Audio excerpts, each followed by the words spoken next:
Hola, ¿cómo están todos los champs? Primeramente, muchísimas gracias. Gracias a ustedes estamos, creo que creciendo a pasos agigantados. Nos ponen dedito arriba, la campanita, interactúan. Hay unos que sí se pasan con los comentarios, pero todo es importante. Gracias a eso nos ayuda y esto nos hace como que pensar en poderles traer contenido de más alto nivel. De más alto nivel, es decir, estamos con una estrella, big star from USA, great fighter.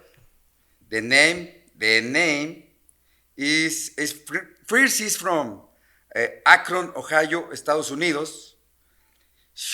Porter. Showtime. Showtime Porter. Yes. Hi, how are you? Doing well, sir. Thanks for coming. How are you?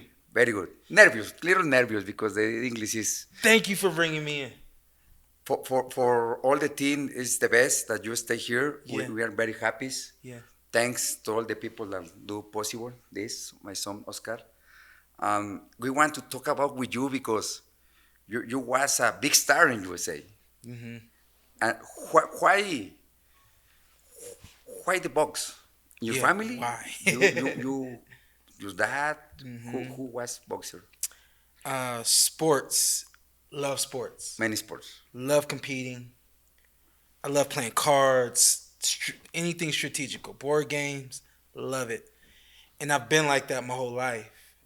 My dad boxed when I was a kid, and he had a rule when we would go to the gym. The rule was we weren't allowed to sit down. Okay. So he started training us. Every time he went to the gym and we went to the gym, he trained us. I was 4 years old when I started training. 4 years old. Had my first sparring session in some pajamas. Really? At the boxing gym. Yeah, we got that on video. And then 8 years old, it was like time to compete. You know? Okay, 4 years when you was 4 years. But what happened in your head? They say, I got to be boxer, Yeah. or only coming to play, or you always thinking I got to do the best boxer? You're funny. My dad was very strict, Okay. and if he said do something, you do it.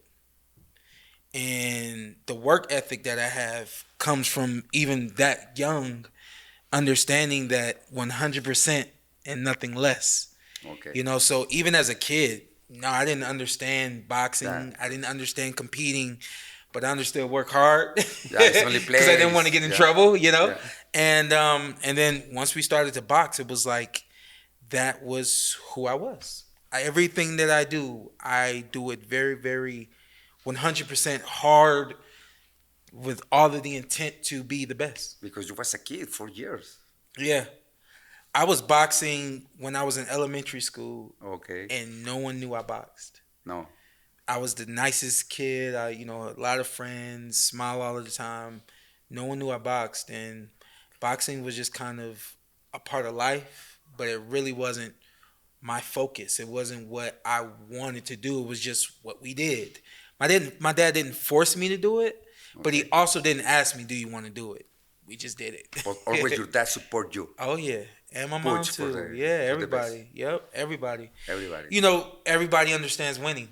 Yeah, I know. Everybody understands the trophies and the medals and stuff like that. So that was really what always kept me wanting to do it. I love to win. How old are you when you say I got to do my first fight, amateur fight? How was I when I had my first amateur fight? I was 8 years old when I had 8 my years first. old. Yeah. What do you think when you stay with the people up the ring, with the gloves, with a I was like, I understood competition. I understood everybody's in the stands watching what's happening in the ring. I was never shy. I was never nervous.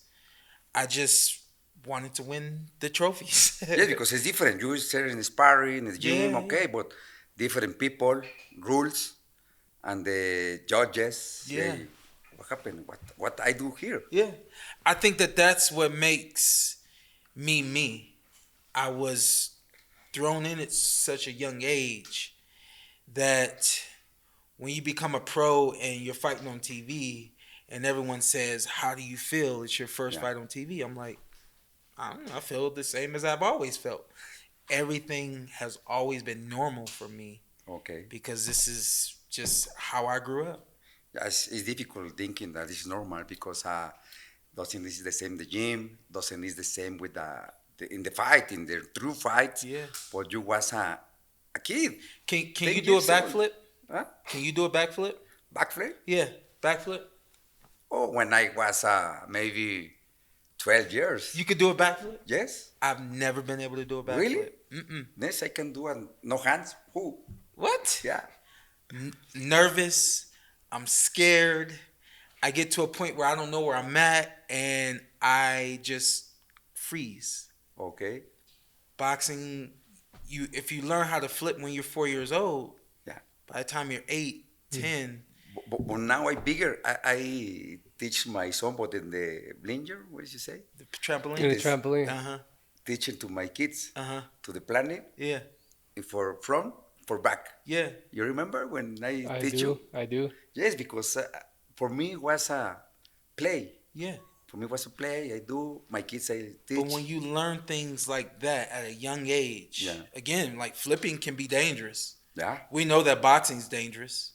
It's more dangerous than boxing, no? Yeah, right. It's more dangerous than boxing. Because you up and you don't know that you go to down. But for you and I, boxing is just so normal. It's it's a part of our nature that fear and anxiety and nervousness, you get more nervous doing this than you ever have boxing, right? Yes. See? Many nervous. See? Look. You didn't grow up doing this, you know? So boxing was just easy. Yes, it's easy because you say that this complement that your life. Yeah. And you, when you stay in training, you say, oh my God, I want this. Yeah. I want this, I want to do the best. But, for example, for me, when I go to walk into the ring, I say, oh, I'm nervous. I feel miedo, como se? Fear. Used to be nervous? Yeah. Yeah. Fear. Yeah. When I stay with the put me my degree, oh my God, what I got to do? When I walk into the ring, oh, my stomach. Oh, but you were probably just nervous of it not going the way you wanted it to go. Because you were great. Because when I put the ring, yeah, everything changed. Yeah. Transform. Yeah. Don't know what happened. Yeah. But pray and say, come on, let's go. I am here. Walking to the ring, were you always nervous walking to the ring? Always. Yeah. One time I remember I want to cry when I fought with Nassim Hamed. Yeah.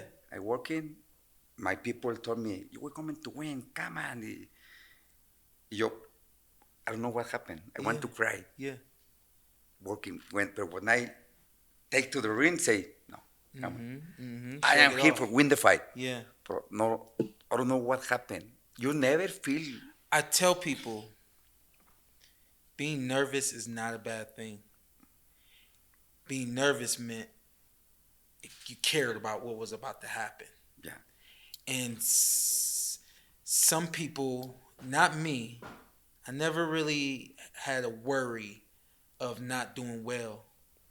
So I never really was nervous going to the ring. It was always exciting for me. But some people, you have the mix of wanting to do so great that you get nervous about how great you're going to do. Yeah. You kind of have some doubts. But that's the funny thing about boxing. When the bell rings, it's weird, right? Everything changed. It's like, the tunnel focus that people talk about. It's like you can hardly see anything else. Yeah. But then everything else is right there. You can hardly hear anything else. But then you can hear everything else. It's really, really crazy. But I don't know what happened. It's more crazy than me. Sorry, I am bad dad. Don't present my son. My son, Marco Antonio Barrera, stay here for help me. Yeah. And thanks for help me to bring to supporter. Sorry, my son. It's because it's parts of my nervous I have. No, it's fine. I mean, we're over here talking, having a great conversation. I want to go back. I know my father was introduced into boxing by one of his uncles. He was working in the gym. I want to know if your father, was he always at the gym? Like, how did your father, knew that, oh, this is the gym, like the boxing, because a lot of fathers have soccer, football, Yeah. what else, but boxing, I feel like it's such a niche thing to be introduced to that you have to be kind of born into it. Yeah, I'm gonna make sure that we clip the episode. My dad came and did my podcast, and we talked about how he got it started boxing. He didn't play basketball growing up. The long story short, he tries out for the basketball team. He doesn't make it. The kids all laugh at him, and my dad was a mean guy growing up. My dad's still mean. He basically was hiding, waiting on the kids to come out who were laughing at him. And my dad thought that he was going to beat everybody up. My dad's like 9 or 10 years old. And while he's waiting and he's waiting on these kids to come out, the coach in the boxing gym is walking in. Sees the tears in my dad's eyes, sees my dad's mad.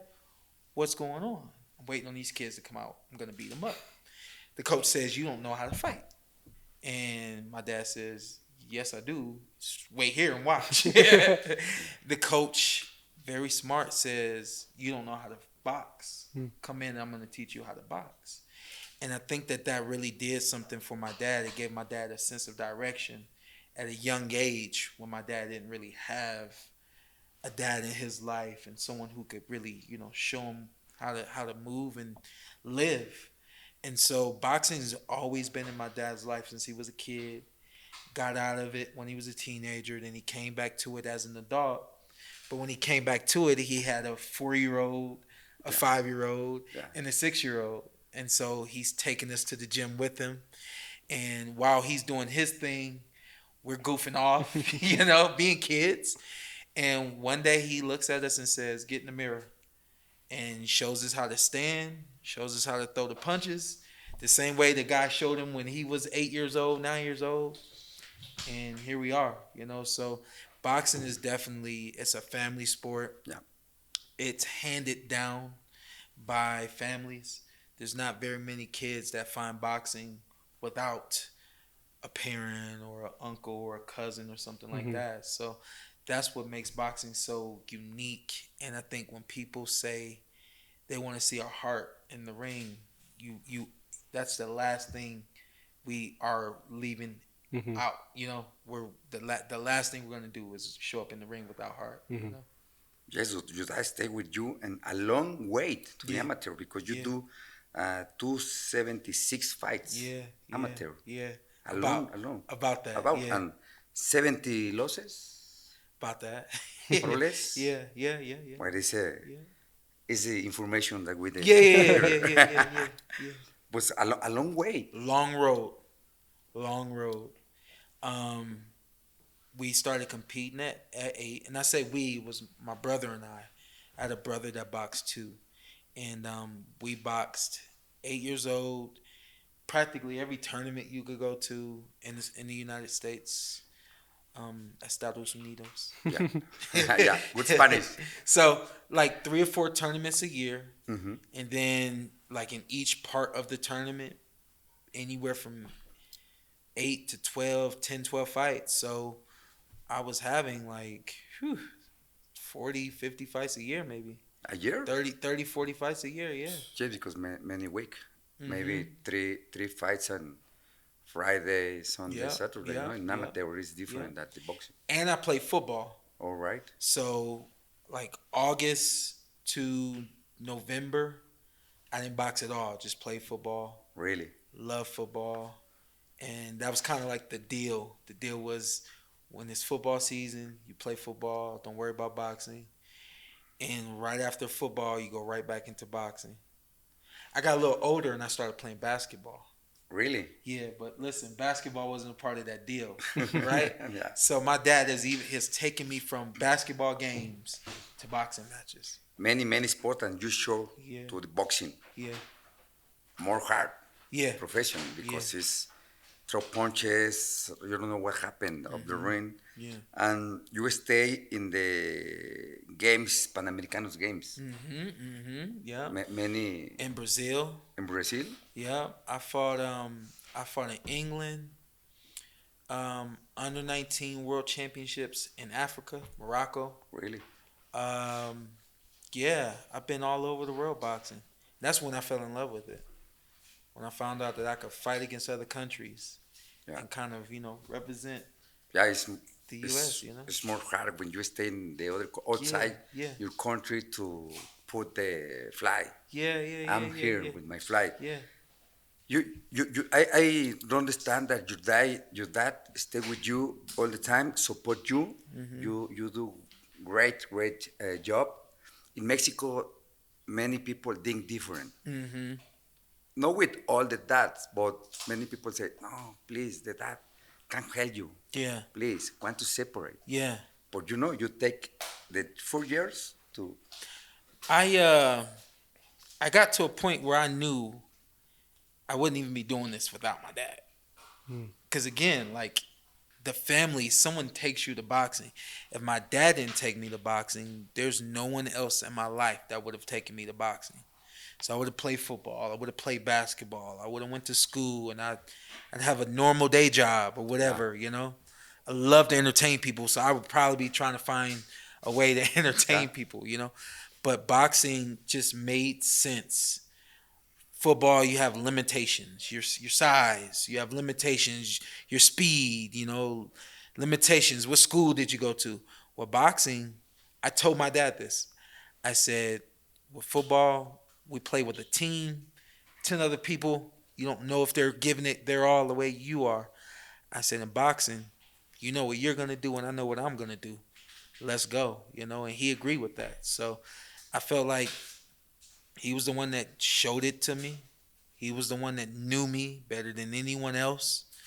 And I felt like it had to be him in the corner with me, or, of course, someone that he said come to the corner with us. So In the corner. Yeah. I think he know what you got to do. Yeah. How was your dad? Like, right now, 74. No, with boxing. When boxing, my dad was very important Yeah. because he put me the conditional physical condition. Running with me. Yeah. Stay all the time. Come on, wake up. Let's go to run. Yeah. Dad, no, come on. I don't want. Yeah. You take the decision. You have to run it because you go to up the ring, I go to down good. Yeah. Okay, Dad, I go. Help me all the time. He working for the scenography, how you say? Scenography. Scenography. Ah, yes. The scenography, my dog working, my dad. But always we say, okay, I got to separate. I got to stay with you in Big Bird. I got to stay with you because I don't want that you feel bad because it's dangerous sport. No, I help me. I love my dad. Beautiful. He helped me. My son running with my dad. Yeah. And was very important for me. So I think that for you too. The thing that people need to understand, and I told this to my boy, my 6-year-old. I have a 6-year-old, a 4-year-old, and almost a 1-year-old. Really? 3 boys. 3 boys. Yeah. So the 6-year-old and the 4-year-old, they always argue and they're always tussling over the toys and things like that. I tell the 6-year-old, you're the leader. He tells me he doesn't listen to me. I say, it's your fault. He says, how is it my fault? I said, the way you talk to him. You don't talk to him and you don't give him confidence to listen to you. And this is what I told him. I said, I've changed the 4-year-old's diapers. He watched me change his diapers. I gave him his bottle. He watched me give him his bottle. I said, since he was a baby, I took care of him. So he trusts me. He trusts anything that I tell him to do. I said, Diggy, you have to try to find ways to take care of your brother so that he trusts you. And when he trusts you, he'll always listen to you. Yeah. So your dad, you're going to always listen to your dad. You always did. Always.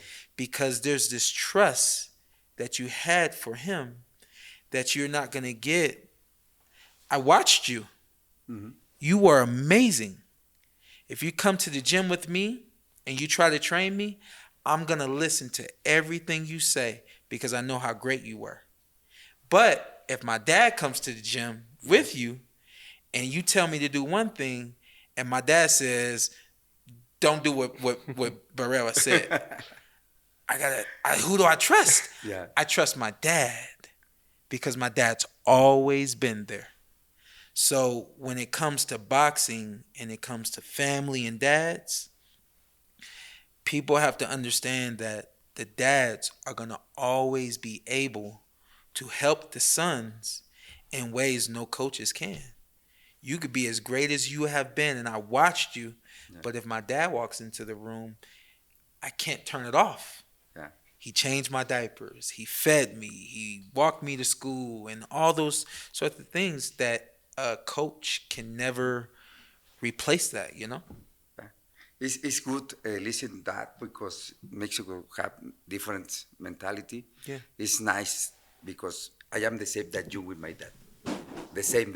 I say that was very important in my life, in the boxing, in everything. I feel that I have the same 3 ways with my son. I have 3. Yeah. One lady. Yeah. I am the same. My son say, I want to fight. I say, no, please. Study.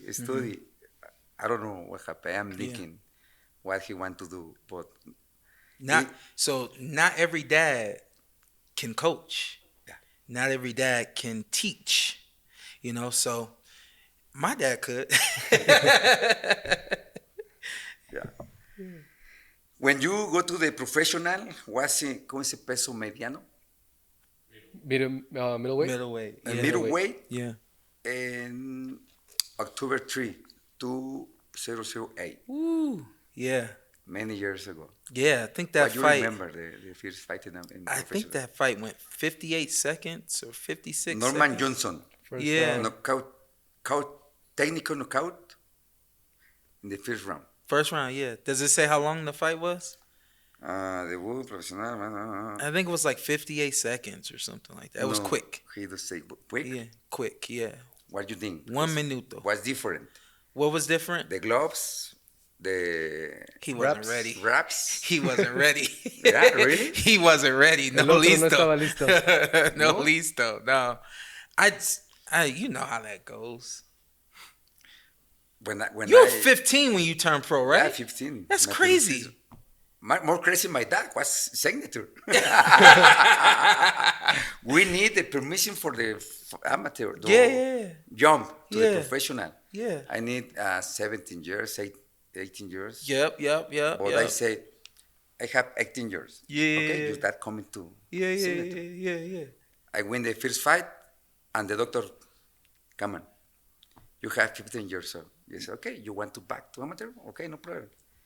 You're fucking crazy. Okay, continue.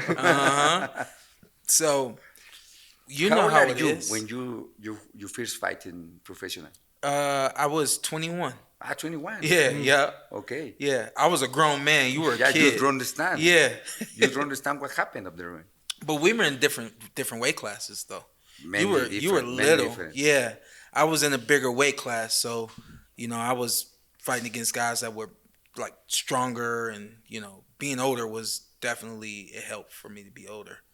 I was 21 years old. 21 years old. Yeah. Oh my God. Yeah. At 15, my first title was at 21 years old. Me. Your My first first title. title when you Yeah. were 21. 21. How many fights? Maybe 25, Yeah. maybe 27. Wow. Yeah. I think I had like 23 fights or 24 fights when I had my first title. This is more or less when you feel good for the Yeah. fight for the title. But Yeah. right now, many people win 3 fights, 4 fights, because have the same record that you in amateur. Yeah. 276 fights. Yeah. Lomachenko, many fighters. Yeah. It's just the experience, I graduated high school when I was 19. And then we waited 2 more years for the Olympic Games. Okay. So I feel like it gave me time to mature, time to get bigger, more experience, get smarter in the ring, My boxing name is Showtime. Sure. And that's something that I hold on to. Time is super, super, it's weird. I get it. I have patience, and I feel like timing for me is always perfect. So it was perfect for me to turn pro at 20 years old. Almost, I think I was 21 when I turned When pro. when you turn pro, how did you start like developing your style? Because your style is nothing like we see like American fighters do. You know, we see American fighters do with Philly shell, just box a little bit, and you being having such an extent amateur record, you wouldn't expect someone like you to fight the way that you did. So check this out. You'll like this story. I'm 8 years old, and I started boxing when I was 4. Okay. So boxing really technical, just like this, since I was 4 years old. Yes. When I get in the ring for my first fight, 8 years old, 60 seconds, 3 60-second, 1 minute rounds, 3 1 minute rounds. And I'm boxing this kid, and I'm just like this, right? Trying to hit him like this. And this kid is just like this. He's all over me. You know, little kid. We were 50 pounds, 55 pounds. And I'm like, I'm taking it, and I'm like trying to be, you know, really, really good. And he's just like giving it to me, right? The last round, my dad said, we got to win this last round. He said, you know what a thunderstorm is? I said, yes. He said, what does it do? What happens in the thunderstorm? I said, it rains. He said, yeah, it rains. I want you to run across that ring, and I want you to throw punches like it's raining. And I want you to throw punches until you hear the bell ring. Just leave the school behind. Just do it. He said, matter of fact, when the bell rings, keep punching. He said, throw punches until they turn the lights off and they put away all of the chairs. My dad gave me all that in between the second and the third round. He told me all of that. Basically, fight like the kid was fighting. But I was strong. I was fast. And I ran across the ring, and I just wailed on the kid. I backed him up. He's all on the ropes and everything. I won the belt. I won the match. Yeah. And I won the trophy. The trophy was like the same size as me. That's how small I was. And that first fight became who Showtime Shawn Porter would be. Every single fight after that, we would fight very technical for 2 rounds. And then in the last round, I would get down like I'm running. And when the bell would ring, I would run across the ring. And a lot of kids wouldn't even get out of their corner before I'm on them. And so that aggressive style just became who I was. So you get a little bit older. 1.5 minutes now you got. 2 minutes now you got. Yeah. You don't have to run across the ring. And other kids are a little more technical, so now I can be technical and things like that. But I was always stronger than everybody, and I was always faster and quicker. And that aggressive style is like just who the Porters are, you know? So that's where that style comes from. 8 years old doing it, and then you turn pro, and it's like same thing the kids couldn't take when I was 8. The same thing these pros couldn't take either, you know?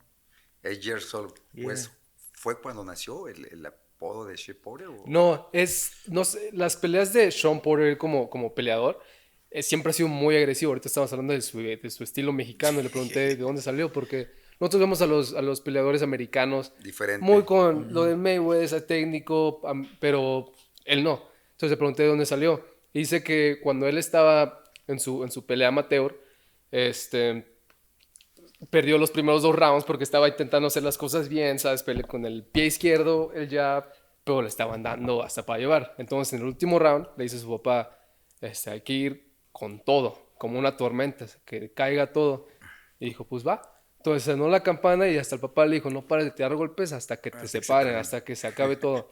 Y que va, y pum, y que de ahí empezó a desarrollar su estilo un poco más hasta donde lo hasta conocemos donde está, él, y le dice, es como un estilo mexicano. Sí. Por eso yo la pregunta es porque vemos a boxeadores americanos muy técnicos, pero Shawn es completamente opuesto. Ya, different. Yeah. Hence the name Pregunta y una Showtime. pregunta, ¿no? Yeah. Para hacer. Yeah. Hacemos una y una pregunta. I go to tell that. No, somebody told you that you have the Mexican style? The hard, Yeah. you go to front. I didn't hear it when I was an amateur. I never heard that I had a Mexican style when I was an amateur. And then I turned pro, and I don't remember when people started saying it, but it kind of came out of nowhere. People just started saying Shawn fights like a Mexican.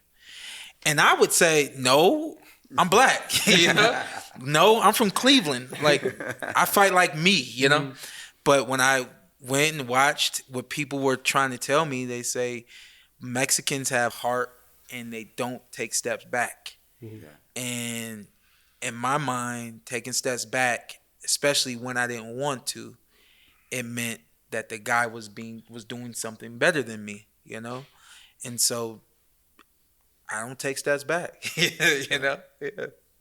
Yeah. I'll jump in a little bit, a lot into your career. Now that I'm knowing you more as a person, I know what you like and what you don't like. I see that what jumps in my head, it's the Errol Spence fight when he dropped you, your face, like the reaction that you had. It wasn't like, oh, like this guy's hurt. No, this guy's mad. This guy's pissed off that he just got dropped. Like I saw you were like, from what I could see, you were disappointed in yourself from what just happened. But not in disappointed, like, man, I messed up. No, like, I'm mad. Like, I feel like you punched your gloves too. Before that round started, I went back to the corner and I thought, man, this fight's close. I felt like I was beating him, but I felt like it was close. And I literally thought, somebody's got to get knocked down. I said, in order to win this fight, somebody's got to get knocked down. And funny, I didn't have the thought, I have to knock him down in order to win this fight. It's weird. I'm just not thinking that now. My thought was, somebody's got to get knocked down. Whoever gets knocked down, that's who wins the fight. And when I got knocked down, and I got caught with the punch. I mean, like, it's like I'm gone and I'm right back. And like, as I'm trying to catch myself, I can't catch myself enough. And I put my hand on the canvas and I knew it.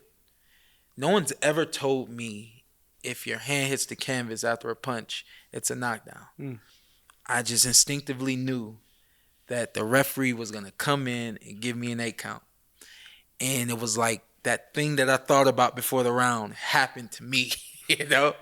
And I was mad. I was pissed that I let that happen to me. And I didn't want him to jump on me. I didn't want him to run across the ring and, you know, start giving it to me the way I give it to other people. So I looked at him and I said, let's go. But the only reason why I said that is because I didn't want him to think that I was hurt, you know? So it was like me, you know, I was like trying to let him know that I'm not hurt. And just to kind of like, you know, keep him, you know, slow him down a little bit. And I recovered well. A lot of great conditioning. Recovered well and just went right back at him, you know? Great condition because he put pressure all the time when you fight. Great condition. Yeah. Why you down the weight, the big fights? Yeah, why? Why? Yeah, por qué? Ask my dad. Why?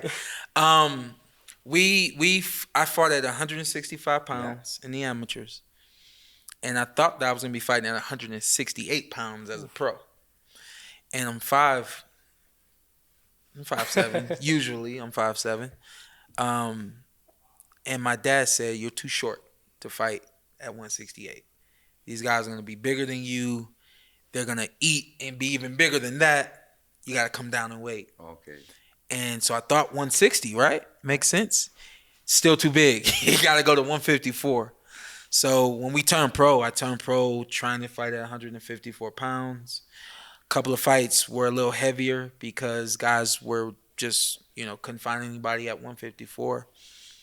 I won my first championship title, NABO, at 154 pounds. And somebody was there with Showtime.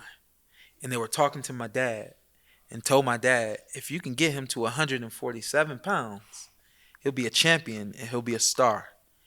And my dad was like, okay, we're going to 47. And I'm like, all right. So it's just who I am. You know, it was kind of a challenge to get to 147 pounds. And it made sense. So I did it.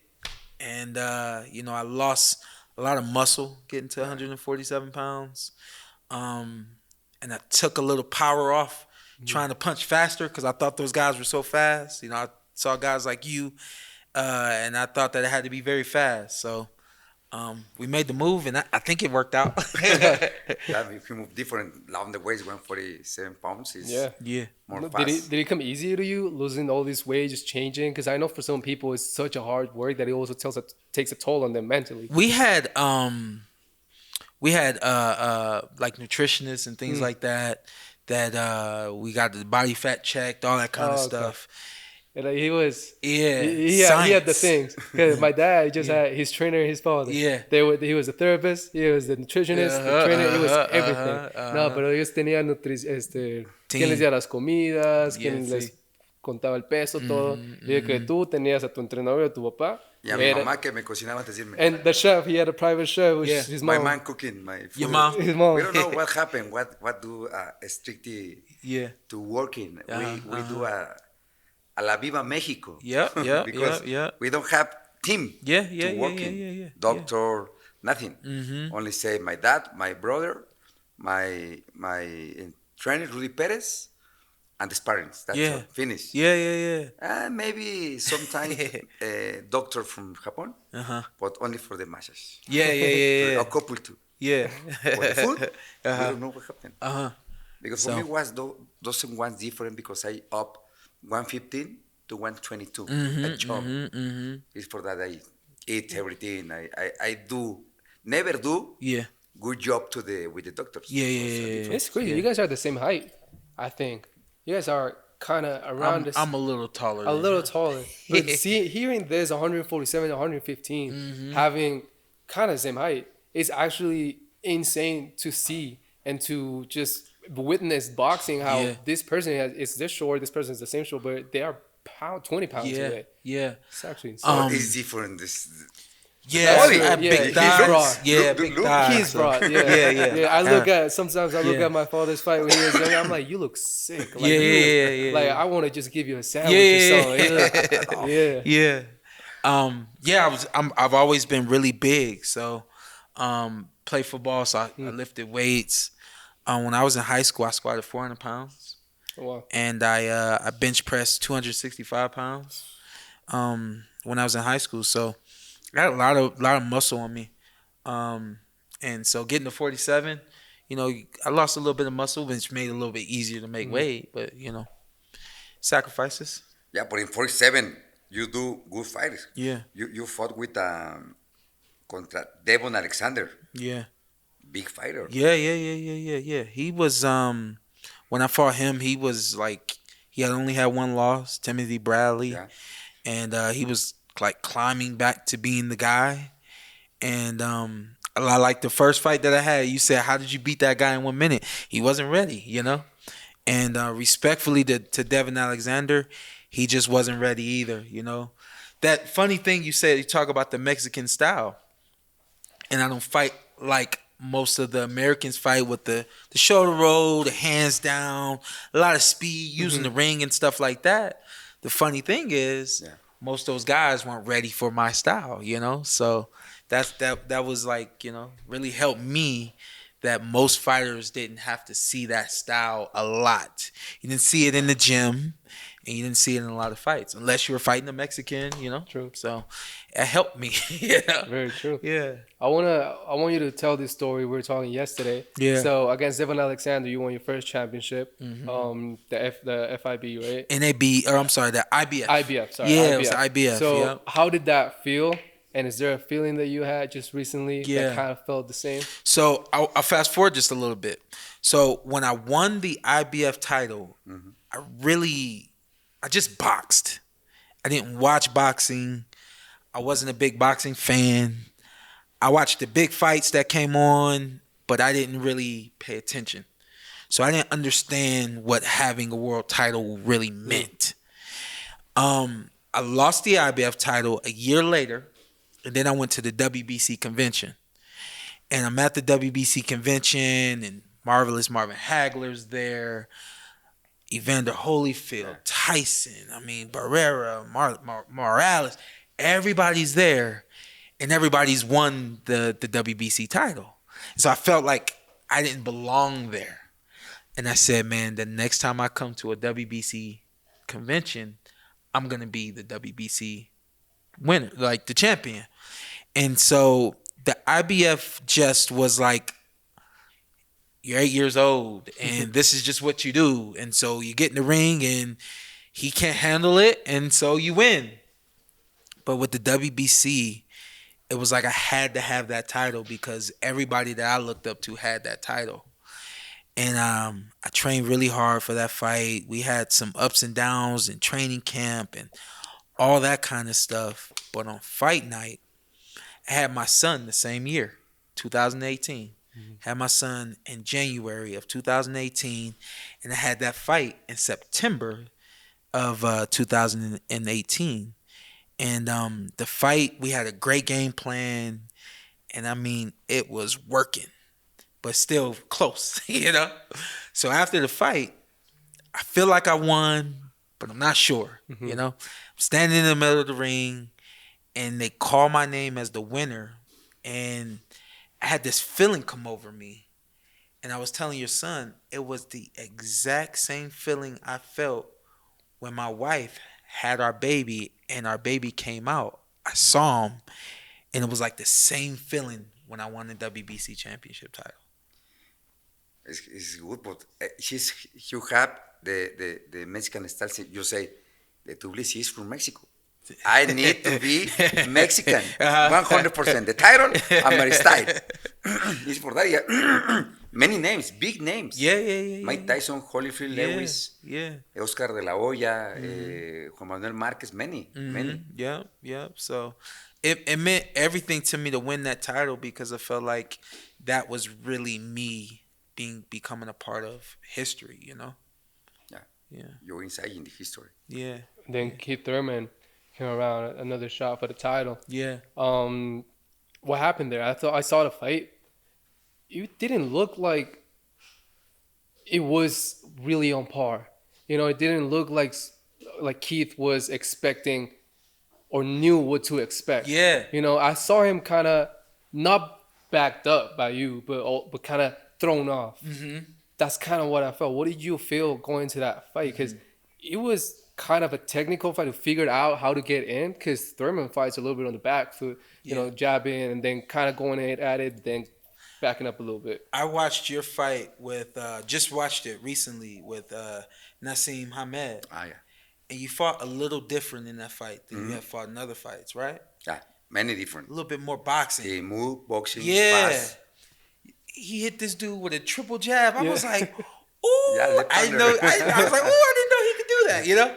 It was great, and that's how I was.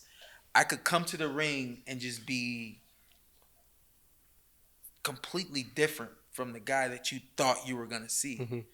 My speed was just different. My quickness was different. My power was different.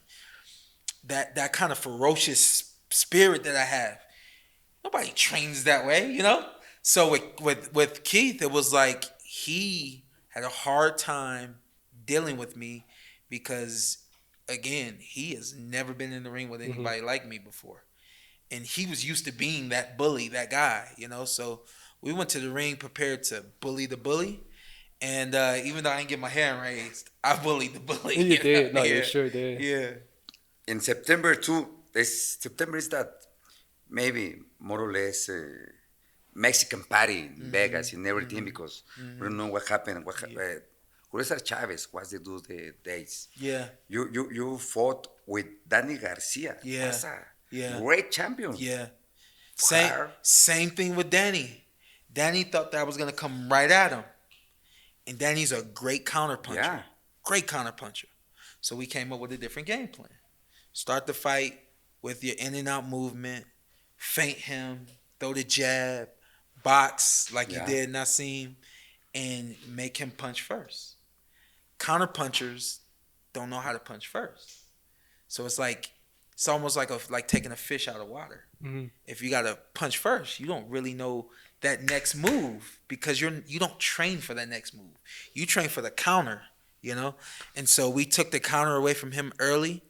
And then as the fight progressed, we just started turning it up a little bit, going at him even more every round. And I felt like that fight, one of the few fights that I've had from the beginning to the fight to the end of the fight, was picture perfect how I thought it was gonna be. How we planned for it to be. Was there any point in one of your big fights where you had to change that game plan, like in the middle of the round, like round 6, halfway through the fight, you're like, this isn't working, and your dad said you got to do something else? I think probably the only fight that's I don't think that's ever happened as a professional or as an amateur, where we had a game plan and then we had to switch. Mm-hmm.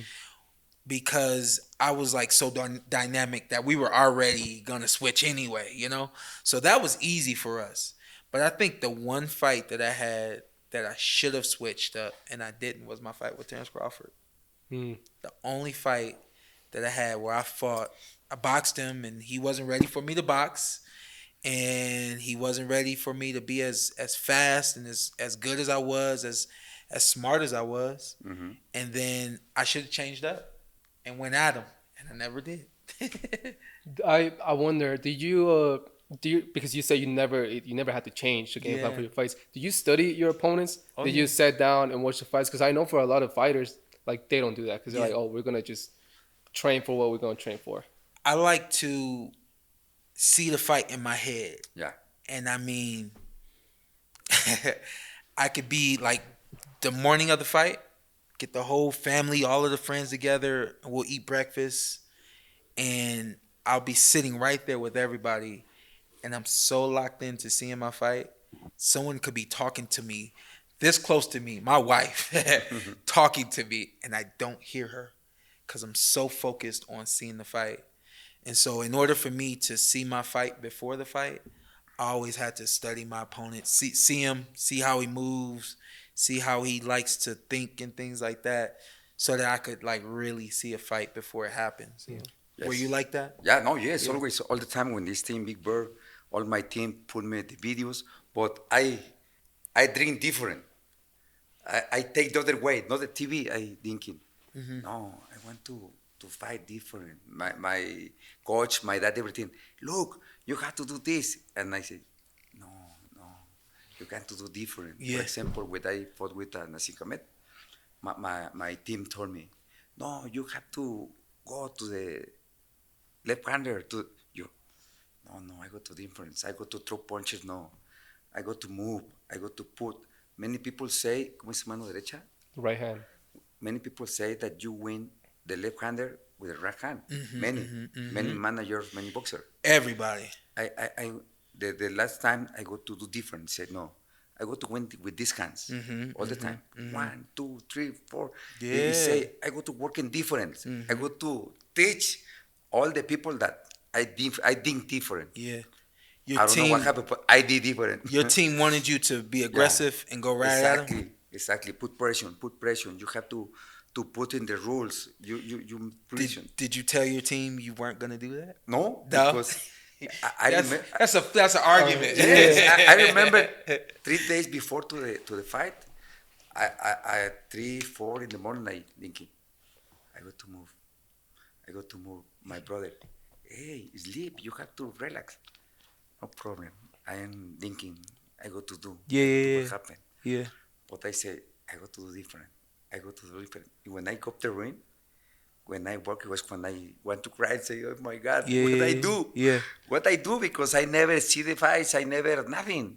I don't know what happened. Were you worried about not doing what your corner told you to do? Yeah. Yeah. And you were worried that doing it the way you wanted to do it might not work. Exactly. I got to do that. I thinking. Yeah. I go to the difference. And when in the corner, you have to, in the spice maybe thinking. Did your corner ever did they see what you were doing and they start telling you to do more of that? Yeah. Or did they still, they weren't telling you, no, go after them. They started telling you to do what you were doing? No, when I back to the corner, say, okay, good, I like it. Yeah. Put the jab, 1, 2, 3. You say, okay, it's nice. I work different, but I feel that was different because I say, I go to different. You just knew it. Yeah, you just knew it. This is new, exactly. Man, that's boxing. Yeah. That's boxing. You change everything. Mm-hmm. Like you mentioned, you saw his fights and then you saw that one. It was like he's never fought like that before. And something that people don't know is after that fight, when he took off his shoe, because he's never moved around the ring like that. My dad was always going forward, just throwing punches, back up just to swing better.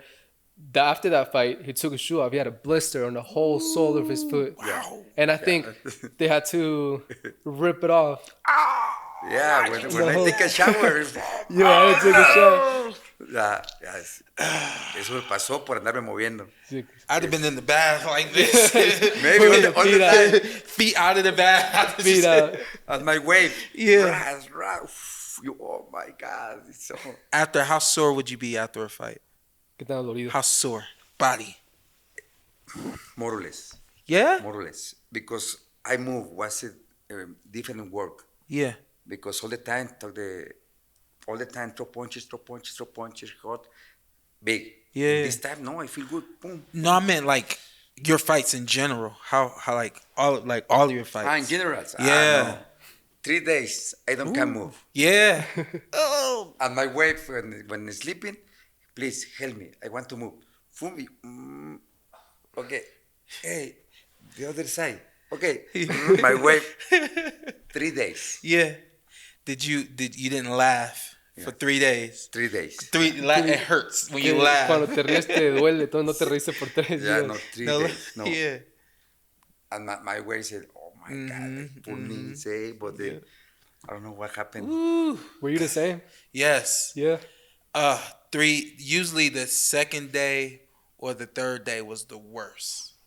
And that was the second or the third day was usually the day I didn't want to talk to anybody. I didn't want to move. I didn't want to get out of bed or anything. From your neck all the way down to your ankles just hurts. Oh, man. My hands never hurt. No? Nope. No. Never hurt my hands. Yeah. No. Forearms. Yeah. Everything. Yeah. The head.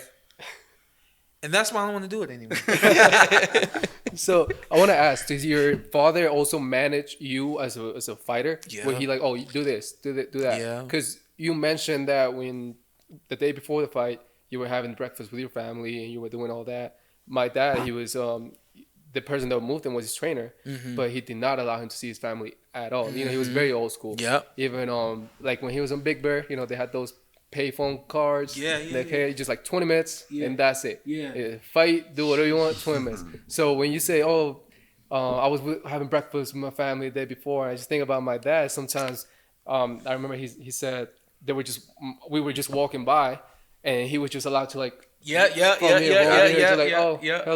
and that was it. Yeah. But your father wasn't very strict when it comes to stuff like that. It kind of changed. Okay. Early on, we didn't have anybody around. It was just us. It was just a team, and that's how I liked it. I'll see you after the war. That was my mindset. And then I started to feel just different. I love my family, love my friends, and I want to see them before the war, you know? And so I kind of just tried it out for the sake of words. I said, Dad, we're gonna have breakfast. I'm gonna invite everybody over. And my dad was kind of like, you sure? I was like, yeah, it's only, a couple hours. And that's what it was. And it was like after breakfast and everybody like, gives you the fist bump and the hug. It was kind of like that was the send off to war. And so I kind of liked it. I see you on the other side. I see you after the war, And my dad realized that it didn't affect me in the fights. And I liked it. But fight day, yeah. My family, friend, I walk past you, I was almost like I don't know you. Yeah. Because I've already saw you, I already hugged you, I already told you I love you. I'm not going to do it again until after the fight. Exactly. So, Yeah. yeah. Did you like it being so separated from the family? No. Did it help? No, because all my team always say separate me to my family, to my wife.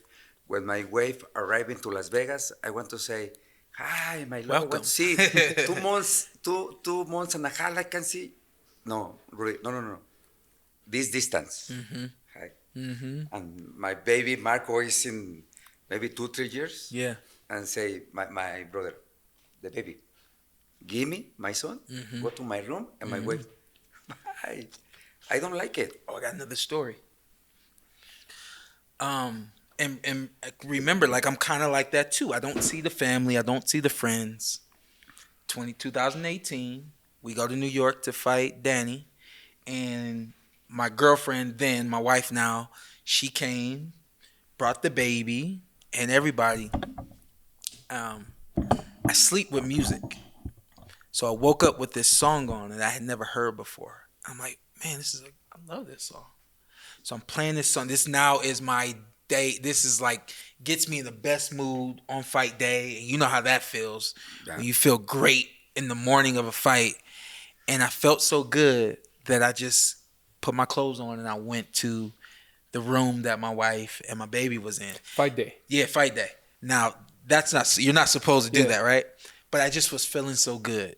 Yeah. I got the speaker and I'm walking with the music. I'm walking through the hotel with the music on because I'm feeling that good. Yeah.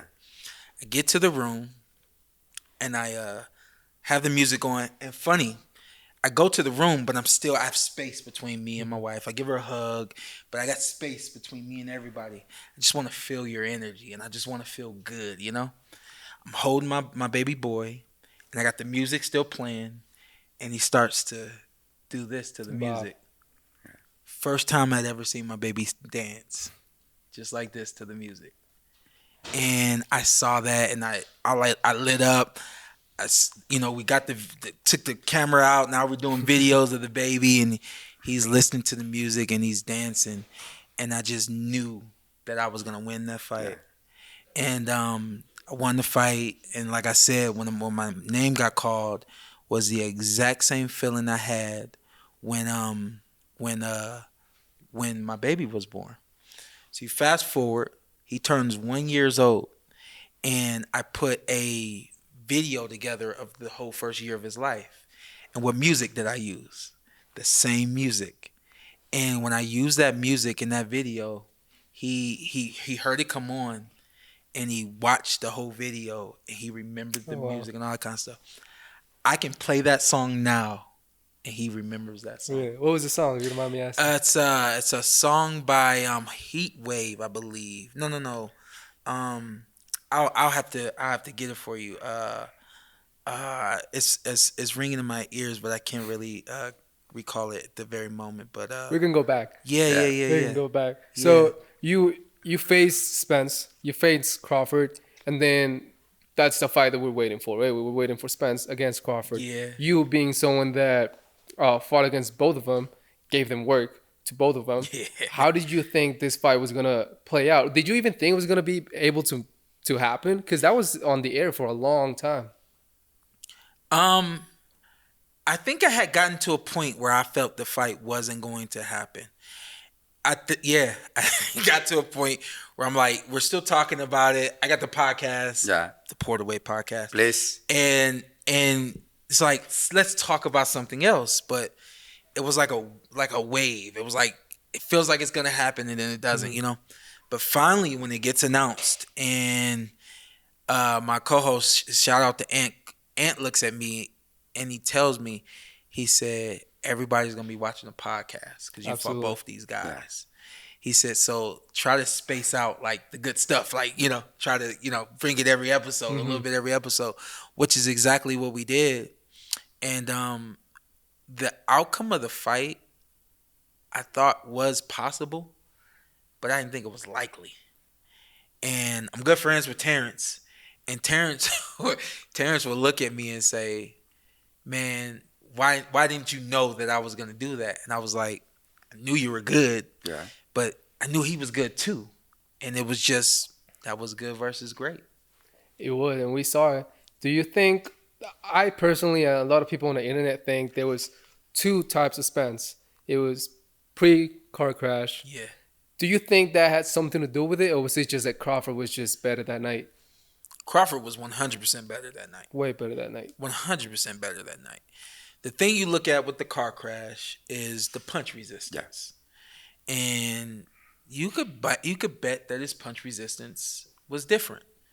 You know, what we know, when we get hit, the brain moves around in the head. And so you can imagine what happened if you saw the car crash. Much, much worse, you know. So something like that, realistically, if he were to recover from that, could probably have taken years. Mm-hmm. And of course, it's boxing. Boxing doesn't wait on Yeah. you. So it was go time for him, unfortunately. And I think if he had waited, he might have fared better. Yes, I think that you fought with the fight the best weight was the Crawford, the best weight 147, 147. more strong. Yeah. For me, because I see when he jumped the weight, for me it's the great weight, Yeah. more strong, fast. People don't know I that. think. Yeah. You stay with that of the ring. Yeah. When you look, we say, "Oh my God, I do good fight. What happened?" Yeah. Because you lost when the one of the best pound by pound right now. Yeah. You say, okay, Yeah. I lost, but maybe in your mind you say, I can do maybe different. Yeah. I've had those thoughts, you know. I know you've had those thoughts too. Yeah. Some fights, Yes, the ones you've won and the ones you've lost. You know, you feel like, man, I could have done this, I could have did that, and you know, I definitely feel like what I could have done better and should have done better against the one of the best in the world, and I was doing everything to beat him. Mm-hmm. I would have become one of the best in the world. I would have easily become in the top 10 from beating him.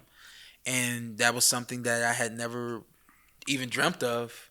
So, you know, I really just look at everything that I've done, and I'm just grateful to God that I was, number one, able to do it, and I'm healthy through it all, you know? So, and I'm able to wear the nice suits now. You know? I was gonna say you look very sharp, Yeah. man. You look very Just sharp. gotta, you know, keep the weight down, which is hard. You know? This you is still go to the gym? Yeah? You still go to the boxing gym? No, right now, no, because I chirurgy for me, we say the bicep. Yeah, the see it. bicep. Yeah, You got a Sure. bicep tear at the tendon, man. so he had to get surgery. yeah. So it's still a little Was sore. that from punching? No. Okay. When, how you say, I am estaba en la montaña en el go-kart, ¿cómo se llama eso? No. He was on the Go-kart? going on No. the dunes Oh, with the like dunes. Ooh. Yeah, I like it. Yeah. En Guadalajara is the Vallartazo. Yeah. You go to the mountain, to Yeah. Guadalajara, to Puerto Vallarta. When I stay in the mountain, se ponchó la llanta. he got a flat tire. Want to help when I put Flipped over? boom. Yeah. It's for that right now. I have many months I can do exercise, but I want to back. Maybe Monday, Thursday I go to back Yeah. to exercise because I am win the weight. This is the best time to do dune buggies and stuff like that in Vegas because it's Oh, cooler really? out and all that. Yeah. So In Vegas? Yeah. Porque está fresco. Okay. So I want to invite you, and I was like, we're gonna have some fun. Thank you. Yes, I like it. We're gonna do the dune buggies. You know what I think about fighters like you two? I think you guys are still searching for a little bit of that adrenaline that you get in the ring, but it's unmatched. Man, like, that adrenaline, unmatched. It's unmatched. My dad, we went to Hawaii just this summer. He jumped from a plane for scuba diving, and then he went racers. You know, you're 50 years old. Yeah. Really, if you see a normal 50-year-old, he's not doing that, Yeah, right? But it's just fighters. I think they're searching for this thing, this little bit that makes them feel like they were in the ring. Did you always want to jump from a plane? Sometimes because my son, Dad, I want to jump. Okay, but what you need? You too. Okay, let's go. Yeah. I need to put the example. Have you done it Always. before? No, 2 times. We did it our first time. We did it together. We did In it Vegas. no, in the Grand Phoenix. Canyon in Arizona, and the second time we did it in Hawaii. Nice. But he's not hard to convince. Yeah, yeah. He's not hard to convince. We Yeah. were driving. We saw a little sign, man, in a sketchy airport. Yeah, They're like yeah. skydiving. Yeah. And I was like, Dad, you're gonna skydive? Yes, pull over right now. Let's go. And I was like, all right. It didn't take much. They were in Hawaii. The same day, we're like, oh, there's an open skydiving. Let's go. Grab your stuff. Let's go. Do you feel like you're trying to find like that feeling that you get? Yes, on I fire? like it. I love that. I love that. I love when you stay in there, you say, how you say? Grito muchas tonterías. He yells just obscenities. Uh-huh. You know, that's how he gets it out. In Hawaii, I remember my Darren my son, her girlfriend, stay in the airplane. When say, your turn. I say, okay. Traca, hijos de su puta madre. Ras. Y say, who say, oh, it's scary more when you talk about, cuando gritaste, el hijo de Nanis, ¿no? Me espanté cuando gritaste. It was like seven of us in the plane. Right? It's a small plane too. We were all sitting on the floor. And were you guys tandem? Right? Huh? You were tandem, right? Yeah, we were right there, but because there were so many people, so there were two benches on the side of the plane, and then people in the middle. I've done it 6 times. Oh man, so 6 times. I don't even have 5 or 6 times. Yeah. But were you guys were tandem? Yeah, right? we had like hooked up to somebody. We were right? somewhat, yeah. No. Now. Alone, no. Yeah. No. Alone is difficult. Yeah. But when the man outside, so, no problem. Yeah, so you yelled that, and they're like, what the and they got scared too. Yeah. They got scared. And you know what? It was my girlfriend and I were the first ones to go. So the guy asked me, "Do you want to go first? Or you want her to go first?" Yeah. I said, "Man, let her go first. I don't know. Let's just let her go first." Yeah. And then we were all jumping and we were all yelling. And the last guy, he said he got so scared because my dad was just yelling. Oh man! So he just scared the living hell out of him. Yeah. That's scary. But when he had 10 years, 12 years, he jumped to the bungee. Bungee jumping. Bungee jumping. 50 metros tiene? I think it was like 20 meters. Oh, your 2 feet, huh? Yeah. 50 metros en Acapulco. En pies? Far enough. Far enough. Yeah, it was. I don't It's know. kind of high. It's kind of high. Yeah, ¿Cuánto es 50 metros en pies, Scott? 150 pies. 150 pies. 150 feet. Yeah. That's what he said. Sheesh. 12 years old. Yeah. He jumped. So he always does this adrenaline things, and me being the oldest, being close to my dad, I'm like, I want to do it too. And we do the jet skis, I want to do it too. And then everything he does, like, oh, I want to try it too. So it's I need to teach. Yeah. I need to put example. Yeah. Always. So let me ask you this. Did you feel like your kids needed to box? He talked to me many times that he went to boxing. But now for me it's difficult because first he live in USA.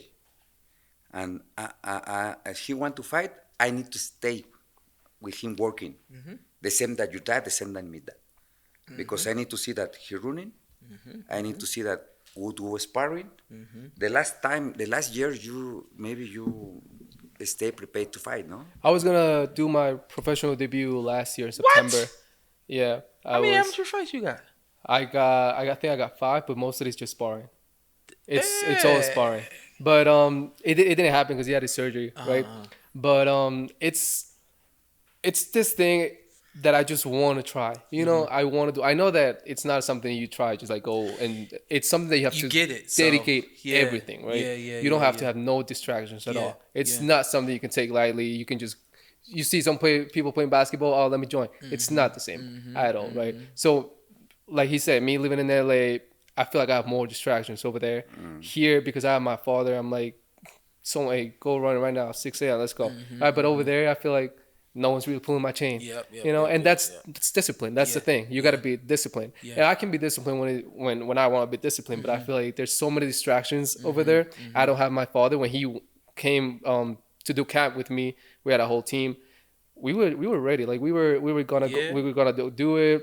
I was losing the weight. I was going down to 130. Like we were gonna. You scared? Oh, scared. But he feel when go down the weight. Yeah. He say, oh my God, los azules. Yeah, the sweatsuits. Yeah. I had like 3 pairs of pants on. running. You losing could the see weight. working. You could see him working. No, lost the weight. Felt it. I told my father, I was like, after we were done, I had a feeling that I've never felt before. I felt so powerless in a way, not only physically, but also mentally. Like I wanted to cry almost, right? I called my girlfriend and I was like, I just feel like crying right now. I can't do anything. Like I was on the floor, like all drained out. And I was like, this is for real. This is not a game. Like that's the first time that I had a little taste, just a little taste of what it means to go out and fight. Yeah. And I liked it. Like he told me that switch flipped my head. He was like, have fun.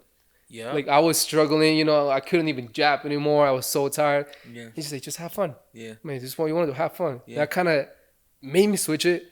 And I was like, okay, just have fun with it. And it felt better. But when I took everything off, I just felt so powerless. It's funny, man. It's like we search for those because we get it. Like we know what sacrifice feels like and what it means. So when we start to feel those like weaknesses and things like that, it's weird. It's like feeling that weakness empowers us to feel like, you know, when I eat and I drink and I get back to ready to fight on fight night, I've done everything that I needed to do to win this. And I know I'm unstoppable, you know. So like people call us gladiators. Yeah. I say we're superheroes. Because we go through things that no other human being goes through outside of military. You know, military I think is the closest thing to a boxer, a fighter. Of course, with respect to MMA, but there's things that we put ourselves through that no one in this world does, you know. And willingly too. Willingly, which is crazy. Yeah. Basketball, they run up and down the court, their legs hurt, feet hurt, all that kind of stuff. But if at any point they want to stop shooting, stop. We stop punching. Yeah, not some punches, oh boy. more hard. Yeah. My son, my little Mateo, want to fight. But right now, he's 15 years old. But pesa 80 kilos. Yeah, he's heavy. He goes a lot to the gym, so he's like bulky. Yeah. Right? He's bulky. So that's where he's at right now. Yeah, He had his amateur fight not that long ago, and he did good, but he just built up all this muscle now. He's taller than me. He's bigger than me. Yeah. You know, I'm 22. He's 15. He's bigger than me. Dang. Yes, but he's going there. The only one that doesn't want to fight is Mariano, or the middle one. Yeah. Which is cool. He wants to be a doctor. No problem. No problem. awesome. Please. You know, please. But it's like this little like boxing thing didn't go to all of us. Right? And none of us, I guess, truly understand the full extent of what it is. Right. Getting into this like 4 years old, 7 years old, right? Getting into this sport as a kid, you know nothing but this. Why did who your dad got you? No, your uncle got you into boxing. Don't through my uncle. Was a person friend to my uncle, Miguel. Oh, okay. My grandmother, my abuelita grandmother, outside to the home to my uncle, and the friend stay with them. And my dad say, no problem, come to live with me. But the friends was boxer. Say running and say, where you going? I go to training. Okay, I go. Nice. Arturo Carnas, he learned from Los Angeles. I say, I want to teach. I don't know what happened with my dad. My dad and my mom play football, soccer all the time. Soccer all the time. No boxers in my family. Was the first generation. I didn't the last one. Yeah. But Seems like I stay with my uncle. Well, friend to my uncle, but stay with him all the time. I 7 years old. When I up the ring, I cry. Yeah. Say, no, I can't. I need to back to a game, to the sparring. It's for that. But in my family, sure, no boxer. Yeah. Only my brother and myself. Yeah. But with the friend to my uncle. Were you and your brother fighting in the amateurs at the same time? Yep. We were 8 years old and 9 years old when we started competing. We won national tournaments together. I've won. He's lost nationals. He's won. I've lost nationals. The whole nine. My brother's gone overseas to box, all that kind of stuff. He was boxing at 165 pounds when he was 17. Wow. Graduated high school and just, I don't want to box anymore. That's a whole nother story. And I was the weight class right below him. He moved out and I moved into that spot and just kind of carried on, you know, where he was at. I jumped right in where he was at 165 and continued to win. So you guys never... Nope. Because I know my father and his uncle and his brother, my uncle, there was a time where they were going to face each other. We did we did a boxing match when we were, I think we were like 9 and 10. And we went to a boxing match and they didn't have enough fights. And they asked my dad if he could have us fight against each other. We were little, and we weren't gonna hurt each other, you know. And my middle name, I used my middle name for the fight. So instead Oh, of Sean okay. Porter, because we didn't want the crowd to know, I just went by Sean Christian. Sean Christian. So Sean Christian's 0-1. How was for you to face your brother? Yeah, when I was maybe 14 years old in Golden Globes here Yeah. in Mexico, Yeah. we win, he win, we win, and the last fight for the both to the champion, Championship. my manager Rudy Perez said, you know, your brother is more better than you, more better fighter. Okay, you don't go please, for your brother win. Because in amateur, my brother was a hard fight. He was good. Very good. Yeah. Nice. Many people say, go to be champion. Go to be champion. And you, oh my God. My brother, all the time my brother. Yeah, yeah, yeah. My manager, everything, Yeah. put my brother. Yeah. The everything, no, your brother first and you second. Yeah. Your brother first, you second. But when you jump to professional, my brother down and you up. And say, I don't know what happened. What was the change? I feel more better in professional. Yeah. In amateur, more or less, we don't know what happened. Yeah. But my brother was finished the boxing, no continue more. Yeah, yeah, yeah. He lost with Johnny Tapia for the title. Oh, wow. And he said, no more. I Yeah. think. Wow. Because it's different. It's complicated. Two It's brothers. just how it goes, man. Yeah. Just how it goes. You know, you come from me and my brother, same blood and everything, and it's just the way God wired me a little different, and here we are. Moving into more present time, you started your podcast. You mentioned that you've always wanted to do broadcasting. You Yeah. knew, which it's crazy. I was talking with him yesterday. He said when he was younger, he had his life mapped out. He was gonna fight, and then he was gonna do broadcasting. Like commentary. And I told him everybody can plan their life. Everybody can do that. But he actually went and did it. He fought. He became world champion. He became one of the best. Yeah. And then he became a broadcaster. And then he started podcasting, which is kind of similar what you did. However, he had it planned. He knew it. But for you, it kind of just it fell on you.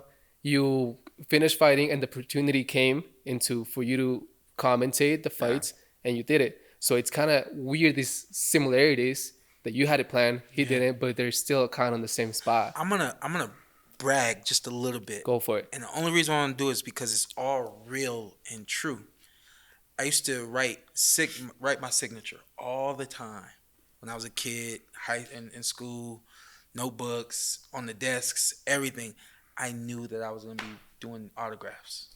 I just knew that I was going to be that kind of guy, that kind of person, whatever the case may be. I used to draw shoes. I always wanted to be a professional athlete. Yeah. Wanted to be a football player in the NFL. That didn't happen. I'm not tall enough. But I used to draw shoes because my plan was to have my own shoe. You know what I mean? Like what I saw, I started to really hold on to. I'm going to do this. I'm going to do that. I designed this shoe. No way. Yeah. And I designed it a couple months ago. It arrived at my house a couple weeks ago. And I took it out and I'm looking at it. I'm like, I don't really like it. I don't know. And I had to put it on, and I love it now. But it dawned on me. I said I was going to make shoes one day. And I'm not making the shoe that I thought I would be making. I thought I'd be making an athletic football shoe, you know what I mean? But I'm doing what I used to do, you know what I mean? When I was a teenager, I decided I wanted to act. I just love film. I love everything about this. And I'm working on a movie now. Really? Everything that I said I was going to do in life, I'm doing. I always wanted to be a broadcaster. It didn't matter if I was going into a radio studio or on TV set somewhere. I've always loved doing interviews. And I was like, one day I'm going to do that. I've always hated my voice. Really? And everybody loves my voice. And I'm like, it's unreal how I've literally mapped out my life and I've been able to just check everything off. I'll give you one more. when it comes to boxing, again, I'm not a big boxing fan. I just did it. So I didn't understand the championships and all that kind of stuff. I didn't even know what being undisputed meant. You know what I mean? So I never had those goals. Mm-hmm. I watched the fights that I did watch. What I saw was there was people everywhere. People love boxing, and there were so many people in the crowds, and I just wanted to fight in front of big crowds. And so I've had some of the biggest fights that could be had in my generation, in front of some of the biggest crowds that could be had in my generation, and check that off the list too. You know what I mean? That's impressive. Yeah. That's actually impressive. Yeah. How did you find broadcasting, commentating after fighting? Was it like, I come from being on the top of the world, being one of the best fighters in the world, and then I'm sitting watching the best fights in the world, the best fighters. Was it an easy transition? Well, the truth for me was a difficult transition because I don't take the decision. Yeah. It's true. I'm working with the ESPN. I'm working with the Mexican TV Azteca. When TV Azteca told me, bye-bye, don't work more with TV Azteca. I stay in my home all the time. And my son told me, Dad, wake up. You have depression? Crazy, me dijiste? Depression, yeah. You have depression. Say, come on, you're crazy. What Yeah. happened? Yes, you have depression. Yeah. I have one podcast for you. You say, you're crazy. What is podcast? I don't know what happened. Yeah. Dad, take it easy. Yeah. I want to do one podcast. You know, Yeah. I don't want. Yes, you need because you feel bad. You have depression. I feel good. But no, all the time I want to sleep because I work in 14 years with TV Azteca. Yeah. When say bye, you say, come on, what I go to do? And who put okay, I go to the question. Pass. When I fought with Manny Pacquiao, the first time, he hit the punch, 3 rounds, I want to say no more. Yeah. But in my corner, my brothers tell me, come on, I go to stop the fight. I say, give me one more round, please. Only one more round. He say, one more round. Okay, we have everything. We put everything and we talked to, he told me, we need to invite to Terrible Morales because you do great fights. You do the best fights. And we talk about, and say, we talk about with Balan too. We do the partners, and we do, but is the culpable. It's the guilty one. It's the guilty one. Because I feel good in my bed, in my crying. He put me here. Yeah. But right now I am happy because my son Oscar get the best boxers. I am here talk about what happened because you stay different, think different than me. When you stay, for example, you work in the mountain, you outside to your home to training. Yeah. How long? 2 months, 3 months? No, because I mean we trained the whole time, so maybe a hard camp like 2 months. 2 months and a half. You stay in Big Bear, California. Yeah. I wear my wave. Oh my God! He say, when you don't need, what you doing? Say, no, please. I make my card, $20. Lost. No, it was difficult for me staying in Big Bear working and my kids, my wife, and my manager say, you can see your wife because you are boxer. You have to work it. You think it's good when you stay with the family?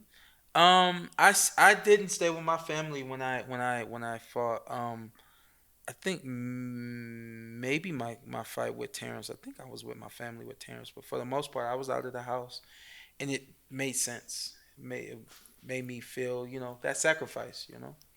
It's a sacrifice, but tú mentioned Ricardo El Finito Lopez coming and say, no, come on. My manager said I can do sex maybe 2 weeks before the fight. Say, no, my manager, 2 months and a half, no sex, no nothing. Why different? So I don't know why. I don't know. Right now, I don't understand why you have to wait many days to the preparation. No see your family, one of my kids, and my wife, to after the fight. Why? I don't know. So, I think life for us is much easier now because we don't have to make those kind of sacrifices. Mm-hmm. So, when you go to a fight, do you ever like see yourself in the ring? Focus. Yeah. You see yourself in the ring? Pues estaba como ¿No te ves tú en el ring cuando comentas las peleas? no. Like, do you ever watch a fight and think, I would do this, I would do that? No, I feel that. I feel that manager. Oh, up your hands. Yeah. Throw You the mo- two more punches. like Yeah, the coach. yeah. You want to just coach him. Yeah, because I stay in ringside in the best fighters. I feel good. Yeah. I feel good, but no, I see say no. Yeah. For me, it's nice. It's more better. It's this side. Yeah. You see even those videos where they're commentating, and Julio also does commentating. Oh, he yeah, he Julio. gets up and goes to the corner. Do you? No, he does. Julio. Julio Julio does. does, yeah. Julio gets up, goes to the corner, like, yeah, you do this, do that. Go back and like, Yeah. I just had to go, because he probably feels that thing. Like, Yeah. I gotta just Yeah. do something. I can't just stand here and just watch him get beaten up. I've had a couple of fights where I'm watching a guy just, what are you doing? Yeah. And it's like, you take the microphone, you say, hey, keep your hands up, throw the right hand. What are Yeah. you doing? Yeah. Yeah, I had to coach him real quick, but listen, what he's doing wrong is, Yeah, just working here. You is the coach. No. It's now it's different. It's hard, but for me, it's the best way. I take it. I working with the TV, and right now with the podcast, my son do. Yeah. I feel good. Yeah. It's I feel that como que me da vida. It keeps me alive. Mm-hmm. What do you enjoy more? No, TV and podcasting like this is very different. You have more freedom doing something like this. Yeah. What do you enjoy more about just sitting down, having a guest that you can either be, a good friend or a fellow fighter? Do you enjoy that more, or just watching the fights, being very analytical, having this and that to say? I love them both. Both. Like equally. And I'll tell you why. When you do the podcast, you got your own notes. You start and stop it when you're ready to start and stop it. It's whatever you want to talk about. You know what I mean? Like, it's all yours. Yeah. We could do this for 2 or 3 hours if we want to. It's no problem. With TV, you can't do that. But on fight night, you got the guys in the ring and they're doing their thing. I feel like I'm like the best at it. You know what I mean? So I like the ability of being live, unscripted, saying the right things over and over, and telling people what's going to happen, telling people why it happened, and really just helping paint that picture of what's going on in the ring. So I love them both because, when it's not scripted and you got to go off of what you know and what you see, I feel like that's like a fight where you just got to show and prove that, you know what you're doing. Yeah. But the podcast is like, you're at home. Yeah. You're having fun. If you screw up, oh well. Scratch it And off. just keep going, Yeah, exactly. Talk about different. Yeah. What do you like more? What I The TV, TV, analyzing, or podcasting? For me now the podcast, because you talk about everything. Yeah.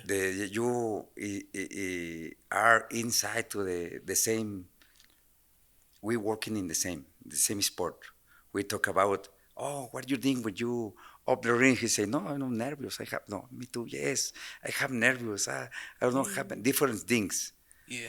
Pregúntale 3 anécdotas que le hayan pasado diferentes en el boxeo. He wants to know what like 3 anecdotes that you got from boxing that stick with you. Either it's something you learned a lesson or just something fun that happened. Man, the adjustments that you have to make in life. You make those same adjustments in the boxing ring. Thinking on your feet. Got to be calm and relaxed whenever it's not going your way. And I think that, the patience that you need for boxing, you need that same kind of patience in life, Those are like the 2 main things that I feel boxing has really just got me ready for anything that's going to come at me.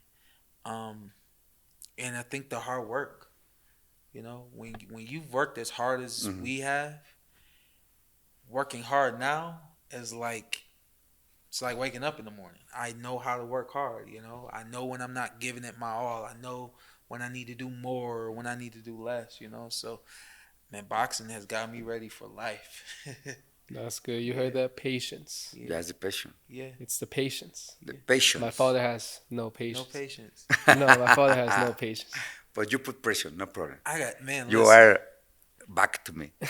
I'm keeping some things in the tuck here Okay. because I want you to come do my podcast. Oh, absolutely. And we're Yeah. gonna talk about patience when you Oh, come we'll to my talk podcast. about patience. Yeah. Hell yeah. And also we want to have you for the second part. You know, there's Yeah. still so much that we can talk I about. know, yeah. We gotta have you for the second Yeah, part as well. I'd love to come back. I'd love to meet halfway.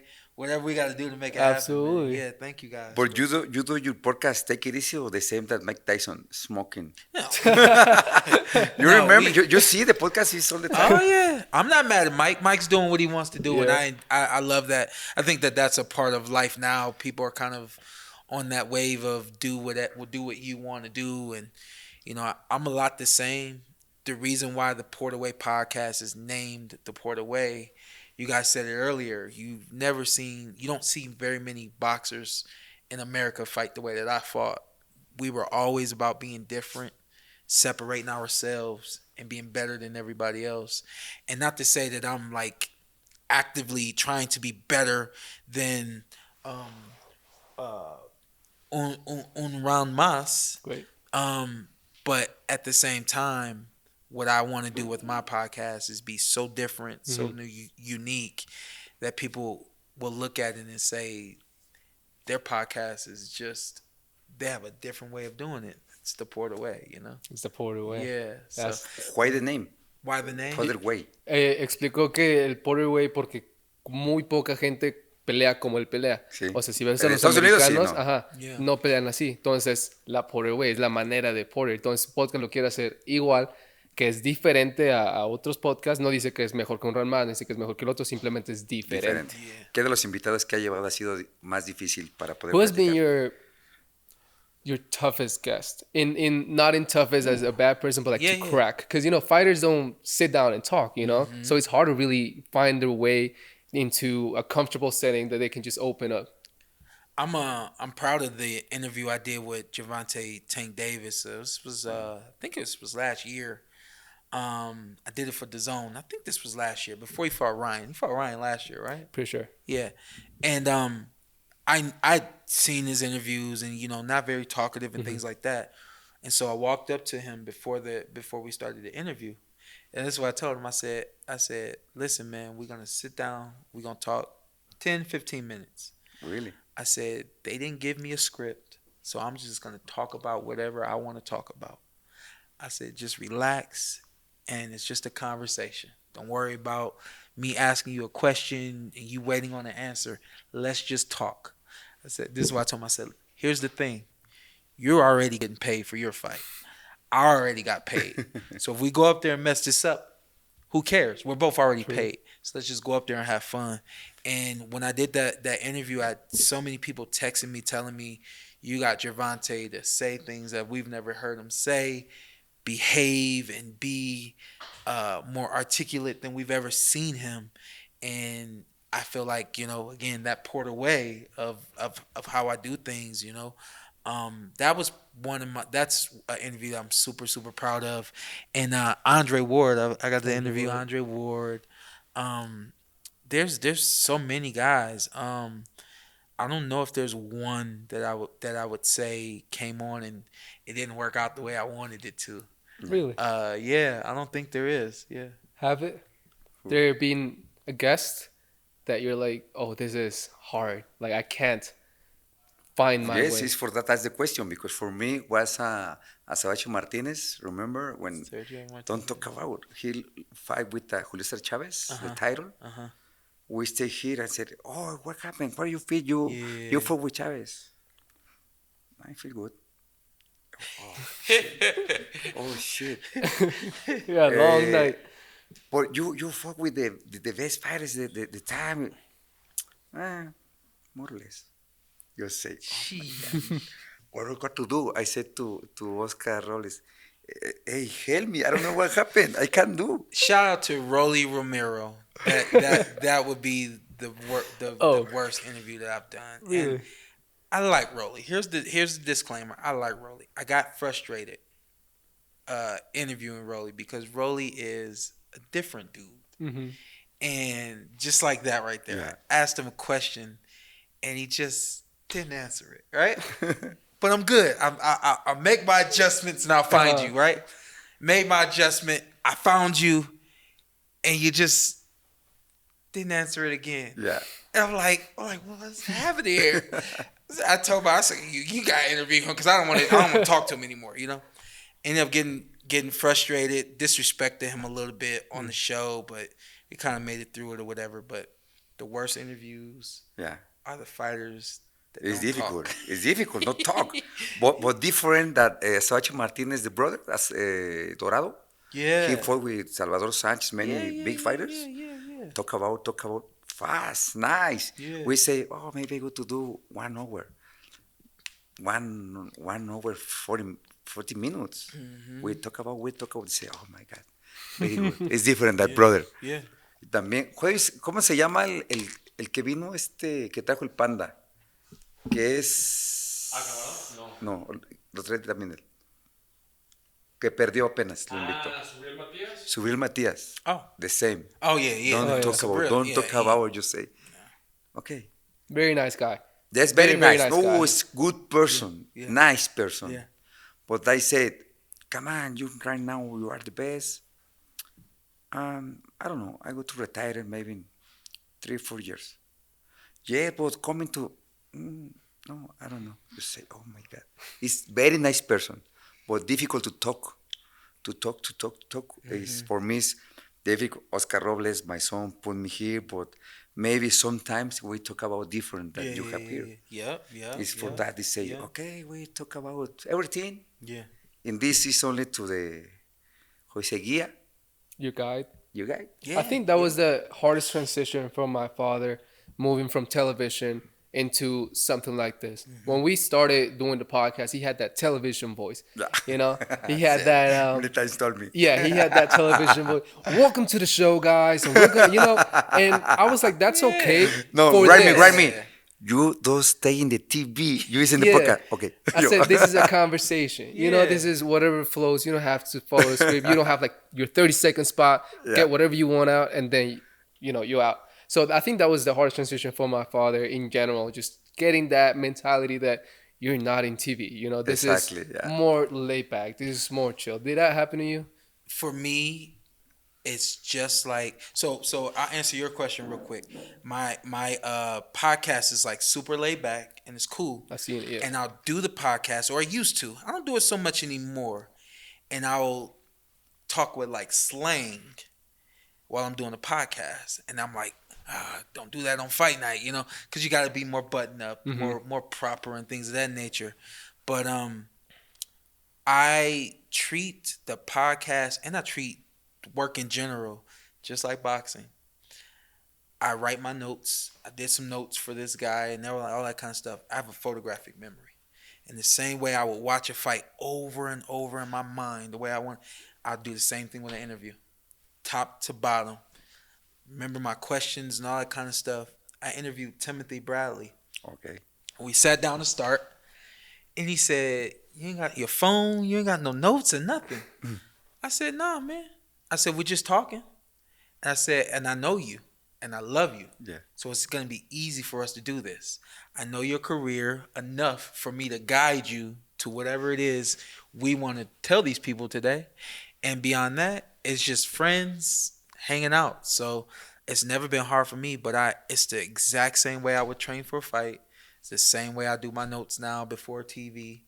And I do the same little visualization stuff, and we go out and it's showtime." In what podcast you say, oh my God, was nice. Why not Man, this podcast? a lot of them. We just did one with Alicia Baumgartner, Okay. and that one went really well. We've done quite a few. We've done some with Rory. We had Riddick Bowe come in. Okay. I think, did we do Riddick And I think we might have done Riddick and Roy at the same time. I could be wrong about that. But I think we had Bo in with someone else. And Bo, sometimes he's on, sometimes he's off. And I was just crossing my fingers that he's on, you know? and and by the end of the interview, I was mad at myself for even doubting that he would be on. He did such a good job on the podcast. So. For me, I did Julio César Chávez y Donito Donaire. Wow, Donito Donaire. Who? Donito Donaire Donaire. and Julio César Donaire, Chávez. yeah. Yeah, Donaire. Uh-huh. Song de La Bamba. Oh, he's saying? Oh, he's saying the whole La Mama, Yeah, like he yeah. had just a segment. Yeah. In the middle of the interview, he just started singing the Mama. The National Mexicano. Yeah. Yeah, I nice. think he's probably, outside of me, he's probably the only other fighter you have on this show with that kind of energy. Yeah. I don't think there's anybody else that matches It's his hard energy. to find. Yeah. It's And hard. Nice. I'm nowhere near him, and I know I got a lot of energy. So. Yeah, Nonito is Yeah. on his feet. He's quick. I gotta Yeah, get it's Nonito on funny, my it's show. fun. Yeah, I said Yeah. my brother, I don't know what happened. We talk about because I know Donito many years ago. We traveled to Japan. We stayed many times. Yeah. But for me, it's different. Stay here. My son, what I go to do? No problem. You talk about with them. You stay many times with them.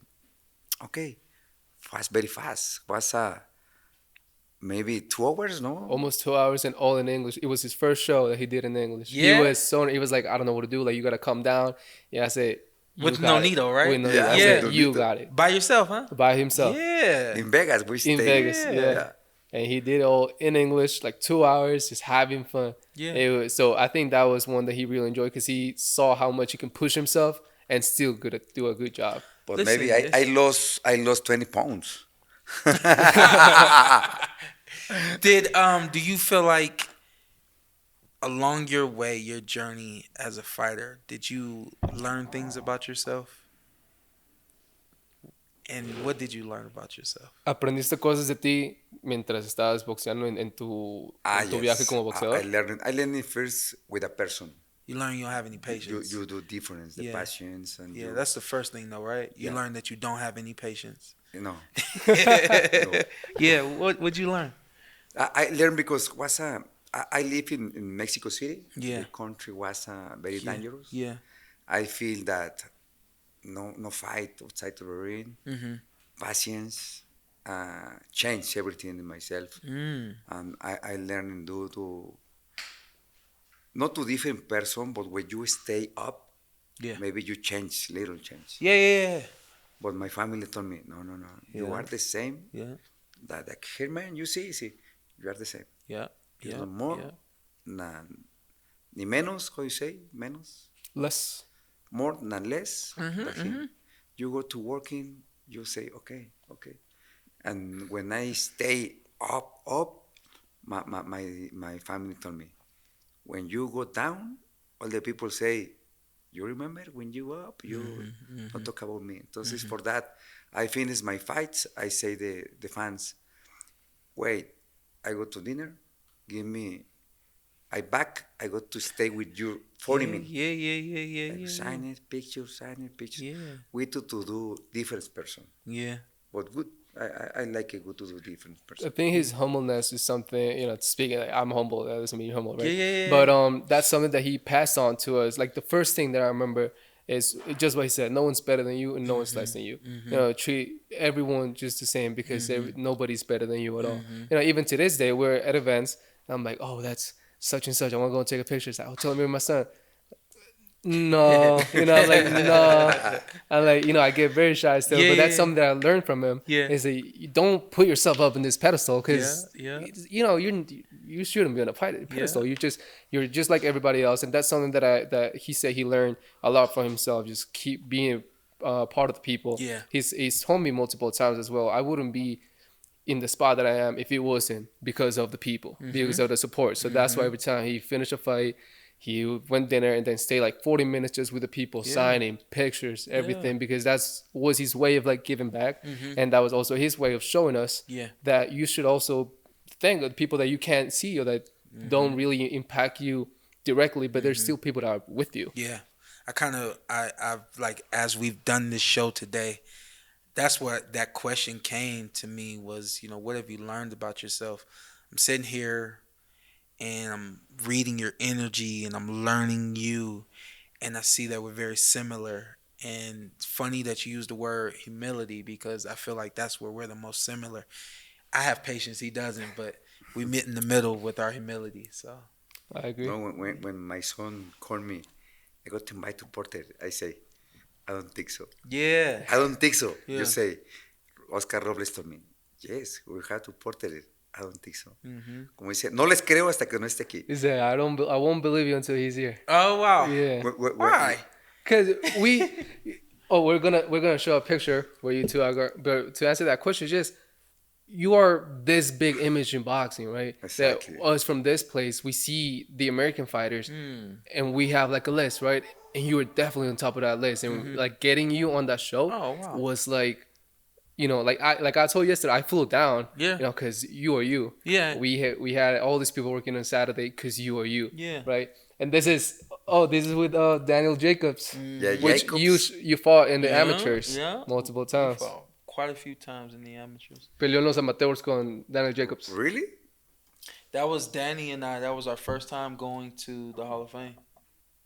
I think my father was inducted Yeah, he this was time. inducted that ¿Fue year. cuando me inducieron? Sí, fue cuando te inició. Qué gordo estoy. He said, I'm so fat. He said, He's so fat. Okay. Yeah. Dile que me corte los cachetes, Oscar. You look better now. Yeah, yeah. Look that. oh, he looks mad. I don't know why. That's great. But you know, again, it's funny. Yeah, it'd probably be the last thing for me. But what we say in boxing, the community is small, and I believe that in order for our community to get bigger, we have to help one another. Yeah. It was a no-brainer when I was asked to come do this show. I was like, yeah, I was gonna I'll make sure I make this happen no matter what, you know. Getting here, being able to meet you, be around a legend, it just validates what I've done in this sport. Realizing that while I was just trying my best to be my best, you affect people and you touch people that you don't even realize you're touching. And I learned that a long time ago that everybody's watching, but didn't know that you were watching like that. So, No, thanks for stay here. I'm happy. thank you. No les creía. He didn't believe us. Yeah. I'm Wow. happy. Really, Yeah. I'm happy because I see up in Yeah, USA. You yeah. you are the big star in Yeah. USA. It's for that it's difficult like coming to Mexico. I say, wait. Nope. We no. This was a no-brainer, and I look forward to having you in Vegas, and we'll do some things to Port Away. Okay, but Spanish English. See, Oh, my son going to help me too. see. Okay. Yeah, you come over. We'll do a whole Man, Spanish show. I realized Do a 5 whole minutes show in into this Spanish. podcast, I was like, he doesn't need me. Yeah. Oh, why am I here? Yeah, You know? we'll do the whole show in Yeah, Spanish. the whole my show. son help me. Okay. Yeah. No problem. I go to stay Oh yeah, absolutely. in the Port Way. Yeah, the Port Away. All right. Yeah. And you too, the same time, maybe we to invite maybe when we go to do a big podcast with many names. Oh yeah. Many Oh, yeah. names, remember? Yeah. When Oscar, you talk about big names. That's a We secret. stay in the food. Perdón. Sorry. No, thanks for being here to Guadalajara. For me, it was the best podcast. I feel good. I'm happy. Thank you, my son, to Oscar Robles. I could say, deja pellizcarme para creerlo. Pinch myself. Y gracias a todos los champs, la verdad, como pueden ver, fue un trabajo impresionante lo que se pudo hacer para poderlo traer. Por es una estrella en los Estados Unidos y me sorprende ¿cómo se le puede decir? La humildad que tiene para ser una gran estrella en los Estados Unidos. Y por ustedes hacemos este podcast, por ustedes tenemos este tipo de invitados y yo creo que vamos a seguir, pues por lo que ellos nos van a seguir dando sorpresas, ojalá. Y I think that see you maybe second part to come to invite to Guadalajara. Okay? And don't forget it, Porter Way. The Port Away podcast. Porter Way Podcast. Yes, sir. Please. Les vamos a tener esa sorpresa a todos los chaps. Muchísimas gracias. I go to touch the... You got to do the bell. Thank you. Esto fue un round más.